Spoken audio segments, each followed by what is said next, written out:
Dirayu PAN jadi kader Menke Purbaya, saya enggak tertarik politik. Pak Pur ini dilirik sama PAN untuk masuk kader, Pak. Ini gimana Pak tanggapannya Pak? Kader PAN Pak dilirik sama PAN Pak, gitu Pak. Membuka diri. Kamu lirik saya nggak? Gimana Pak, ini dari Sekjen PAN Pak? Gimana tanggapannya Pak? Tertarik gak Pak sama tawarannya Pak? Saya nggak tertarik politik, saya mau kerja aja. Tapi menanggapi elektabilitas Bapak yang tinggi bagaimana Pak? Belakangan Pak? Saya nggak tertarik politik mas. Ya. Pak Pur izin Pak Pur ini dilirik sama PAN untuk masuk kader Pak. Ini gimana Pak? Oke, teman-teman ya. Ini adalah omong kosong of the day ya, the bullshit of the day ya. Ketika seorang yang mempunyai jabatan politik mengatakan gue nggak tertarik politik, gue kerja aja. Kita ingat teman-teman, pernah ada orang ngomong gitu ya, pernah ada orang ngomong gitu. Gue masuk gorong-gorong tapi gue tidak mau jadi presiden ya. Ujung-ujungnya dia jadi presiden yang paling busuk di dalam sepanjang sejarah negeri Konoha ya. Pernah ada orang seperti itu. Jadi Purbaya ini, kalau Purbaya betul-betul nggak tertarik politik ya teman-teman ya, ngapain dia pencitraan capek-capek ke mana-mana? Ngapain dia bawa kamera ke mana-mana? Kalau dia nggak tertarik politik, ngapain dia berkoar-koar, ngejelek-jelekin orang lain, menciptakan kegaduhan, menciptakan popularitas, buat apa? Gitu loh. Ngapain Purbaya sidak datang tiap hari Senin ke Bank Mandiri, ke bank apa tuh? Ke Bank BRI, kemana-mana, menciptakan popularitas yang nggak penting dan nggak guna itu buat apa? Kalau bukan demi politik. Kalau Pak Purbaya nggak suka politik, dia nggak akan makan-makan di warung kopi, di pecel lele, kemudian divideoin sama orang. Nggak akan begitu. Kalau dia nggak suka politik, dia nggak akan tuh datang ke gedung DJP di sore-sore hari, mencari seseorang yang sedang main olahraga, kemudian divideoin, pakai wartawan pula. Kalau dia nggak suka politik, dia tidak akan tuh bikin program abal-abal yang namanya Lapor Pak Purbaya. Yang sampai sekarang gue nggak dipanggil-panggil tuh sama Lapor Pak Purbaya ya. Itu kan program pencitraan. Itu adalah program ultra populis namanya. Program yang ultra populis. Sangat-sangat populer gitu ya. Bahkan Prabowo tidak punya program itu. Si Wapres bikin program itu tapi batal ya, gagal programnya. Nah, Purbaya mau bikin program Lapor Pak Purbaya. Demi apa? Demi popularitas. Lah, tetapi dia bilang, gue nggak tertarik politik, gue mau kerja aja. Gue jadi ingat banget, ada satu mantan presiden begitu ya. Sebelum jadi presiden, dia bilang, gue nggak mau politik. Sebelum jadi gubernur ya. Sebelum apa ya? Ngomongin anaknya pula. Anaknya nggak usah jadi politikus, jadi pengusaha aja. Sekarang anak jadi wapres ya. Memang brengsek itu orang. Kalau si Purbaya ini betul-betul nggak tertarik politik, dia akan jadi murni profesional. Sama seperti Sri Mulyani tuh, yang bekerja di belakang layar, yang senyap, yang santai, itu baru profesional ya. Kalau Purbaya mah udah jelas-jelas politikus ya teman-teman ya. Nah, tetapi justru berkebalikan dengan Purbaya nih ya. Berkebalikan dengan Purbaya, gue justru melihat apa yang diomongin ini adalah sebuah lelucon of the day ya. Dan justru gue meramalkan dia 1000% pasti akan jadi wakil presiden atau presiden di 2029 teman-teman ya.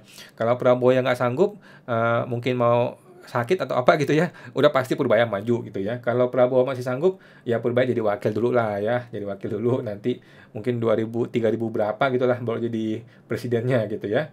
Dan tentu saja dia tidak akan maju ke partai yang cuplit ya. Partai cuplit yang kecil-kecilan itu enggak ya. Dia pasti akan cari partai yang gede ya.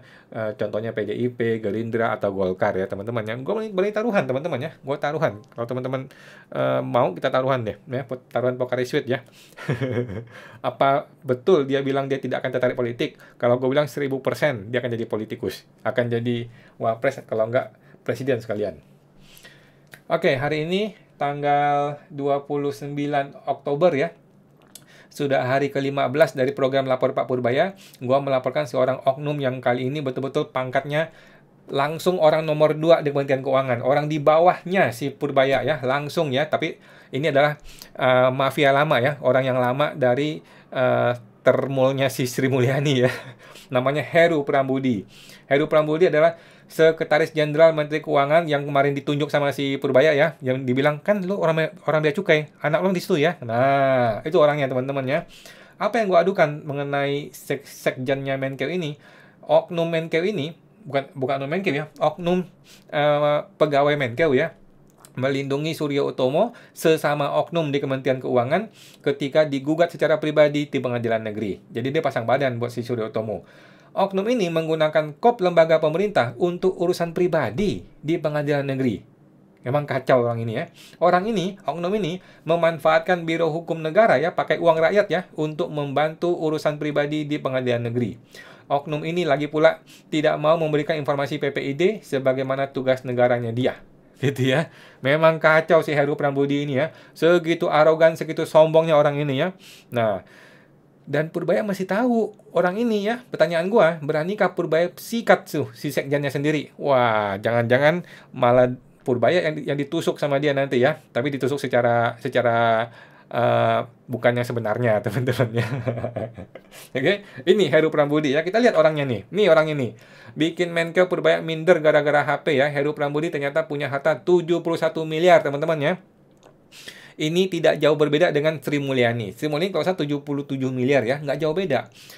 Purbaya aja hartanya cuma 20 miliar di LHKPN ya. Nah, orang ini punya harta 71 miliar. Pertanyaan gua, datang dari mana hartanya, Bos? Datang dari mana hartanya?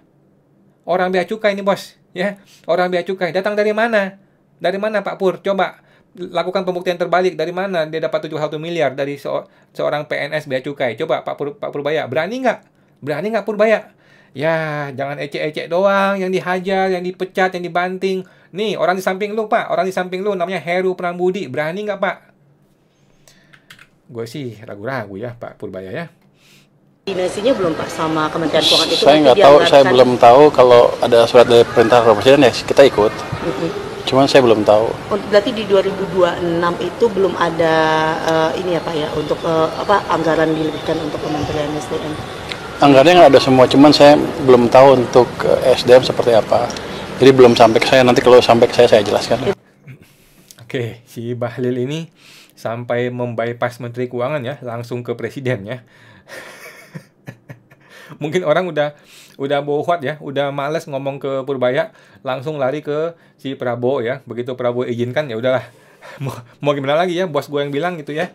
Memang si Bahlil ini ya. Purbaya prediksi IHSG tembus 9.000 di akhir 2025. Ini kan sebuah pernyataan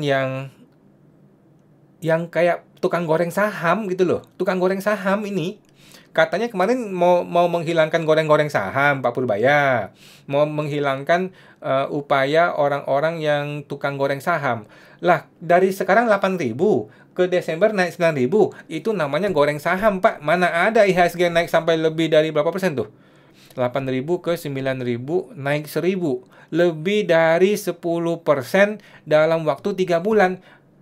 Nggak ada, Pak. Nggak ada di negara manapun, Pak. Kecuali digoreng gitu loh. Gimana Pak Purbaya menaikkan IHSG 9.000? Itu mah goreng saham namanya. Nah, Pak Purbaya ini. Firdaus, Pak Prabowo itu singa tapi dikelilingi kambing jadinya lembek. Oke. Itu yang jadi andalan sekarang ini kan cuma Purbaya aja. Yang lain-lainnya mana? Nyalinya nggak ada, 0%. Nggak punya nyali semua.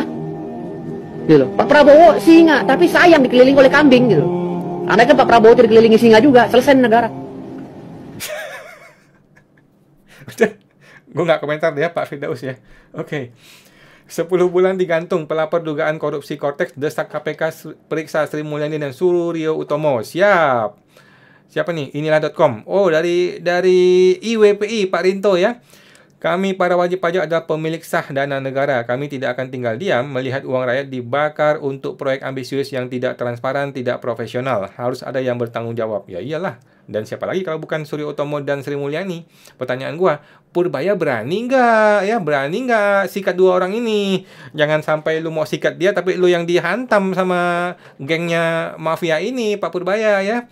Jadi lagi-lagi gue bilang Pak Prabowo harus berani memberikan kewenangan kepada Purbaya untuk sikat-sikatan orang-orang seperti ini. Karena orang-orang seperti ini high level ya, high level people hanya bisa disikat oleh presiden dan presidennya tidak sanggup.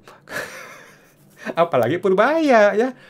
Coba gue tanya, pernah nggak Purbaya sepanjang 51 hari ini menyebut nama Suryo Utomo? Pernah nggak?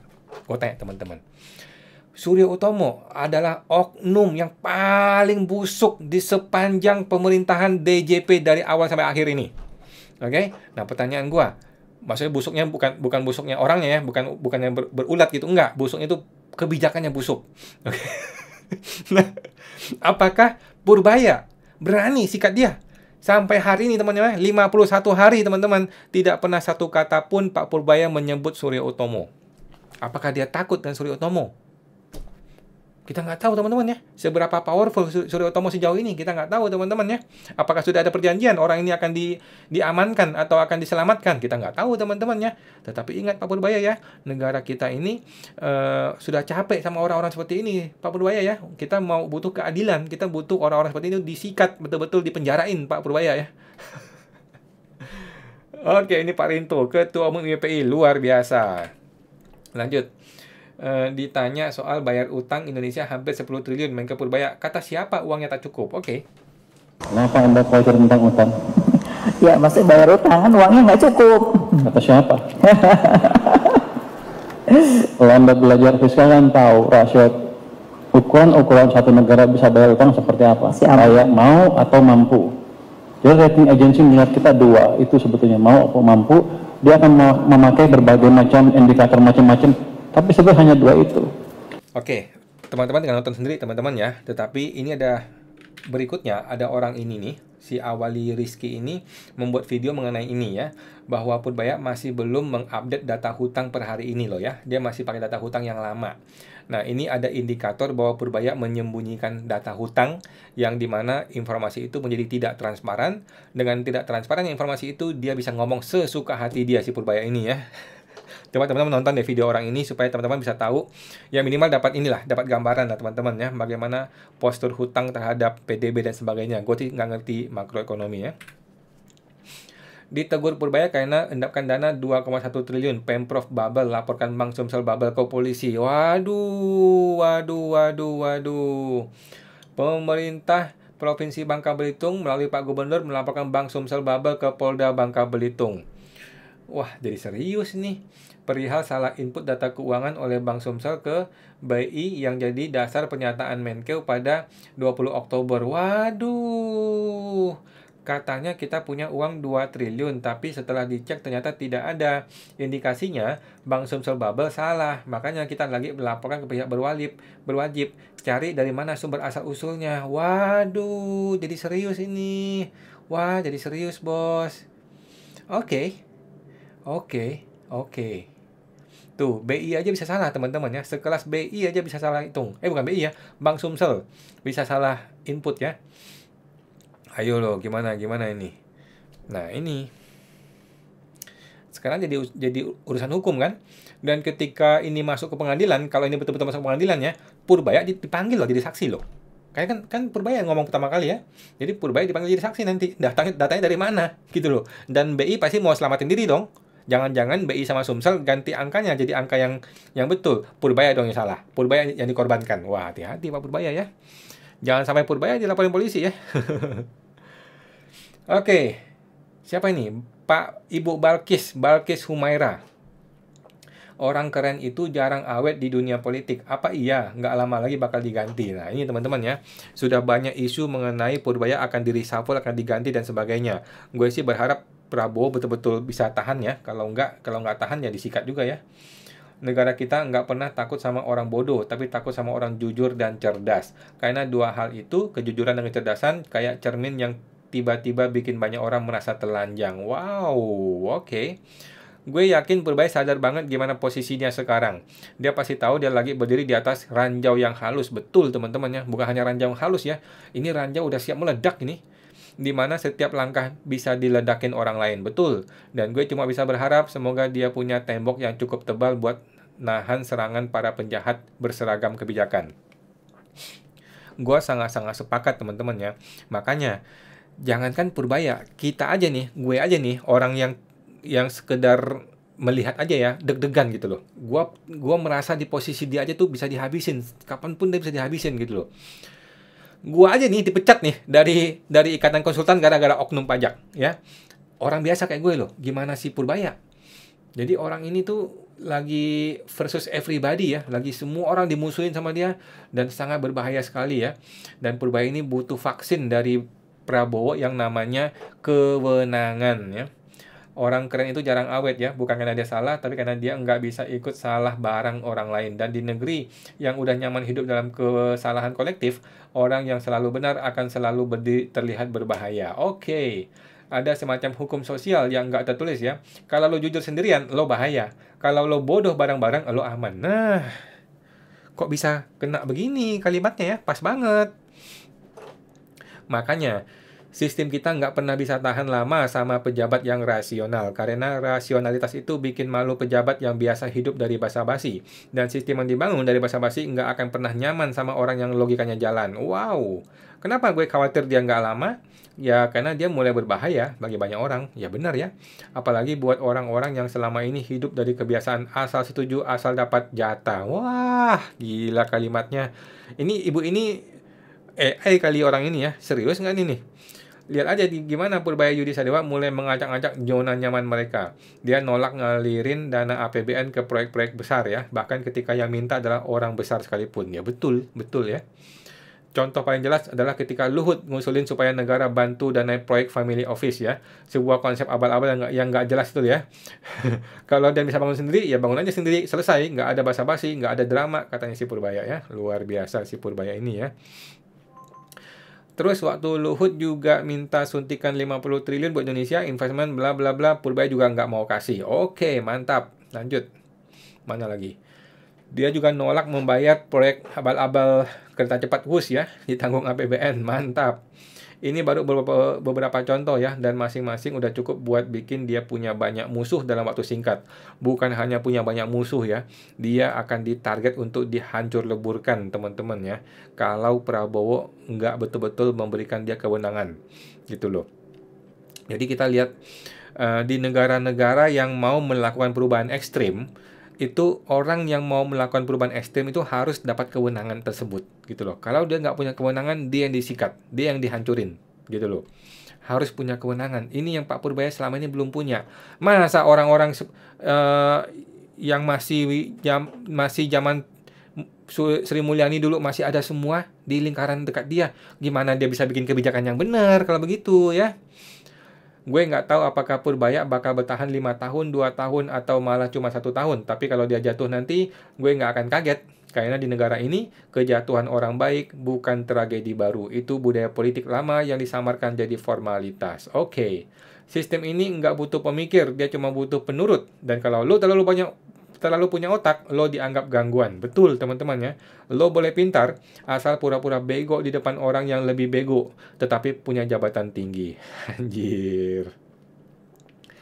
Gue yakin banyak yang udah sadar bahwa Indonesia bukan kekurangan orang pintar, tapi kelebihan orang yang takut sama orang pintar. Dan lebih parah lagi, yang takut itu justru mereka yang pegang kekuasaan. Waduh, ngeri banget. Terlalu banyak pejabat yang lucu di depan kamera, bukan yang serius di depan data ya. Pejabat yang pandai basa-basi daripada yang tegas menyebut kebodohan. Pejabat yang pandai bikin narasi dibanding yang berani ngomong fakta. Dan di tengah budaya yang kayak gitu, Purbaya ini anomali. Dia kayak orang normal yang nyasar di ruang rapat penuh aktor. Dia ngerti logika dan data, tapi sekiranya sibuk bikin panggung dan narasi. Dia ngomong pakai angka, tapi mereka jawab pakai pencitraan. Oke. Dan kalau orang kayak dia tumbang, kita nggak cuma kehilangan satu menteri ya, kita kehilangan bukti bahwa masih ada pejabat yang nggak bisa dibeli. Dan setelah itu, yang tersisa cuma 2 jenis orang di pemerintahan, yang diam karena takut dan yang bicara karena dibayar. Sadis banget si ibu ini ngomong ya. Berani macam-macam sama Pak Purbaya, Allah akan menghukum kalian. Mau ditambah orang baik, jujur, dan tulus. Rakyat seluruh alam semesta mendukung Pak Purbaya. Aduh. Oke, teman-teman ya, lanjut. Ini Purbaya jadi koboi atas perintah Presiden Prabowo ya. Said Didu mengatakan dulu dia kalem. Karena begini, karena Pak Purbaya kan ngomong, saya ini koboi tapi atas perintah Presiden. Begini, kita lihat gaya Purbaya bukan gaya fighter dari dulu. Dia gaya tenang, ilmuwan. Bukannya utang terakhir 10.000 triliun? Itu kan ada 4 di situ, utang pemerintah, utang BUMN, utang pensiunan, dan utang yang ditunda. Totalnya 24.000 triliun. Jadi, nah ini kalau saya akan 10.000 tadi utang luar negeri aja. 10.000 triliun terakhir itu utang negara saya, utang pemerintah. Utang negara saja, oke. Nah, jadi utang kita sesungguhnya 24.000 triliun. 24.000 triliun. Luar biasa. Oke, nah Jadi maksud saya ini kotak Pandoranya dibuka. Dan saya ingin melihat. Pertanyaannya, apakah Purbaya ini adalah sinyal bahwa Prabowo sama sikapnya dengan Purbaya? Itu kan yang lebih penting. Karena kita harus ingat, Pak Jokowi di awal-awal pemerintahan juga gayanya, waktu masih ada Rizal Ramli di dalam, Sudirman Said di dalam, Anies Baswedan di dalam, itu gayanya begitu. Nah, maksudnya belak-belakan juga.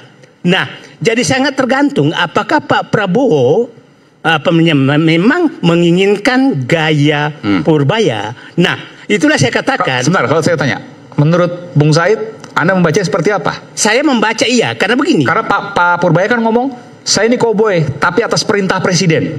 Begini, kita lihat gaya Purbaya bukan gaya fighter dari dulu. Dia gaya tenang, ilmuwan, tapi kok jadi fighter? Kalau dia fighter dari dulu, umpamanya sayang keluar itu nggak ini. Di LPS dia nggak kedengeran. Nggak. Betul. Di lembaga penjamin simpanan nggak kedengeran. Saya asesmen dia dirut dan reksa, jadi kalem orangnya bukan. Oh, Anda kenal sudah cukup lama. Ya, cukup lama. Dari tahun berapa itu? Oke, teman-teman nonton sendiri ya. Jadi Purbaya ini ternyata zaman dulu tuh memang orangnya tidak suka rame-rame gitu loh. Dia orangnya kalem. Dia tuh betul-betul seorang profesional yang kalem gitu. Buktinya kita nggak pernah kenal dia ya. Buktinya sebelum kita tahu dia, kita tidak pernah kenal dia. Kita bahkan tidak tahu ketua LPS itu siapa ya. Kita nggak pernah tahu.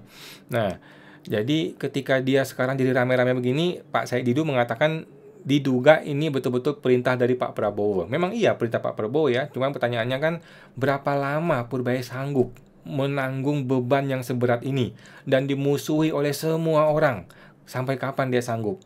Dia hanya bisa melakukannya, bisa melanjutkannya kalau dia dikasih kewenangan untuk mecat-mecatin orang, dan dia buang tuh semuanya eselon 1, eselon 2, termasuk siapa tadi Prambudi itu, diganti sama orang-orang dia, orang-orang yang benar, orang-orang yang menurut dia itu betul-betul bisa bantuin dia. Begitulah Kementerian Keuangan bisa berjalan dengan baik ya. Kalau Purbaya masih dikelilingi oleh orang-orang lama, orang-orang Sri Mulyani, ya mau kapan berubahnya, Bos? Menkeu Purbaya suntik dana LPDP 25 triliun. Mantap ya. Prabowo minta 13,2 triliun, tapi dia malah kasih 25 triliun. Mantap Pak Purbaya ya, bravo. Teman-teman silakan ya langsung masuk ke website LPDP kalau lu mau dapatin lembaga pendidikan ya, LPDP dari pemerintah, dari Departemen Keuangan. Oke, lanjut. Oke, hari ini Cortex-nya lucu benar hari ini ya. Tanda tangannya bisa berbeda ya. Lucu Cortex ya. Jadi ini hackernya Purbaya ini betul-betul hebat ya. Kali ini hacker Purbaya betul-betul bisa mengganti nama penanda tangan di faktur pajak. Luar biasa ya. Ini kok white hacker dari Pak Purbaya ini betul-betul bisa mengakali Cortex, mengakali faktur pajak sampai PIC penanda tangan pun diganti sama dia. Mantap nih Pak Purbaya. Nah, ini ada orang mau upload XML. Sudah berhasil tapi ujungnya gagal lagi. Gimana ceritanya Pak Purbaya? Mana nih hackernya nih mau bantuin Cortex nih? Gimana? Oke, ini siapa nih? Mengenai mafia 1000 triliun. Pengalaman temuan Next bukan hal baru. Bukan hal baru. Mafia import itu sudah berjalan sejak yang namanya negara melakukan aktivitas ekspor import. Oke. Dalam panggung international trading selalu terjadi yang disebut dengan informasi asimetri. Di dalam informasi asimetri itu salah satu muatannya adalah under invoicing atau over invoicing yang statusnya penipuan. Saya pernah ngebongkar misalnya 2 perusahaan asing di Indonesia yang melakukan under invoicing. Under invoicing produk mereka. Oke. Teman-teman nonton sendiri nanti ya. Jadi memang under invoicing itu sudah menjadi lagu lama, menjadi cerita sehari-hari dalam dunia impor ekspor ya. Nah, pertanyaan gue adalah Purbaya ini mau menjarain kan katanya kan, mau penjarain pengusahanya gitu. Tapi kan pertanyaannya jangan cuma pengusahanya Pak. Bagaimana dengan pegawai bea cukainya? Bukan cuma pegawai bea cukai, bagaimana dengan petinggi-petingginya? Eselon 2, eselon 1, termasuk Pak Dirjennya bagaimana Pak? Apakah sudah diaudit mereka-mereka ini? Masa Heru Prambudi punya harta 71 triliun, miliar, datang dari mana itu duitnya bea cukai itu Pak? Coba dong Pak, siapa Pak Purbaya ini? Nggak percaya taksiran nilai ekonomi bawah tanah. Purbaya gimana ngukurnya? Gimana ngukurnya? Orang underground, dia juga pasti tebak-tebakan. Kalau bisa di atas dihitung berarti bukan underground. Itu tebaknya pasti tebak manggis. Cuman gini, emang ada yang nggak tercatat di ekonomi. Oh, kenapa kamu jadi takut? Ya, tebak manggis kalau bilang, oh berarti Pak Wamen tebak manggis. Mungkin coba tanya dia, berapa size-nya? Gimana cara ngitungnya? Pak Wamennya Pak, nanti tanyain ya Pak. Ada yang tanya ke Wamen saya dong. Jangan, nggak, kalau angkanya clear, bisa saya dihitung betul, saya akan kejar. Cuman kalau dikejar betul ini mengejar sesuatu yang seolah-olah ada tapi nggak bisa dihitung. Jadi saya mau target berapa saya mau ambil. Nggak tahu orang size berapa, nggak terlalu clear. Kalau 1000 triliun misalnya, oke saya hajar 50%-nya kan dapat 500 triliun. Ini kan enggak, saya nggak tahu berapa. Itu yang saya bilang, orang sering bilang, oh, ada underground ekonomi, ada underground ekonomi, bisa diambil, bisa dimasukkan ke sistem. Size-nya sekian, gimana ngitungnya? Jadi agak ilmiah sedikit. Saya juga bukannya nggak mau, saya mau. Cuma hitungan mereka nggak terlalu clear, bukan dari Wamen ya, dari yang lain-lain. Semuanya udah ngomong underground ekonomi. Apalagi siapa? Siapa lagi ngomong? Baru Pak Wamen sih waktu itu jadi perdebatan sih. Underground sudah lama diomongin, dari dulu mau diomongin, mau diserap. Ininya zero, pokoknya resultnya. Jadi daripada yang ngomongin itu, saya perbaikin yang ada dulu, yang bukan underground, yang di atas tanah, yang kelihatan ada kelemahannya, yang saya perbaiki. Saya kejar itu dulu. Nanti kalau itu selesai semua, baru yang lain lagi. Ya, jadi underground ekonomi itu memang sudah gua kritik dari awal ya. Siapa yang ngomong ya? Sri Mulyani yang ngomong sama si Wamen ya. Wamen Anggito tuh yang udah jadi ketua LPS sekarang ya. Jadi underground ekonomi mau diincar, mau dikejar, apalah tai kucing mau ngejar underground ekonomi. Itu tuh pedagang narkoba, pedagang apalagi, pedagang esek-esek. Kemudian apalagi disko-disko yang aneh-aneh gitu, pedagang narkoba, pedagang barang haram, apalah ada ekonomi itu nggak akan bisa. Mereka itu mafia kok, gimana lu mau ambil duitnya, pajaknya, gimana sih? Nggak masuk akal. Makanya udah betul nih Pak Purbaya, sudah betul banget underground ekonomi itu nggak bisa dijadiin target dan nggak bisa dihitung dan tidak clear, dan hasilnya zero ya, risetnya zero, sudah jelas itu ya. Ya sudah betul Pak Purbaya ya. Udahlah, fokus pada yang benar-benarnya lah, nggak usah fokus ke shadow ekonomi begituan. Oke teman-teman, ini sudah hari ke-51 dari 90 hari teman-teman ya, dimana kita memantau dan menganalisa dan mengawal Pak Purbaya ya. Jangan sampai dia salah jalan sampai terjerumus ya. Kita pengen dia menjadi menteri yang baik, bahkan kalau perlu suatu hari menjadi seseorang yang lebih penting lagi ya. Dan dia sendiri sudah menjanjikan 90 hari mau bikin ekonomi 8% atau 7% atau 6% ya. Kita nantikan sampai hari ke-90. Sampai jumpa teman-teman, semoga terbantu.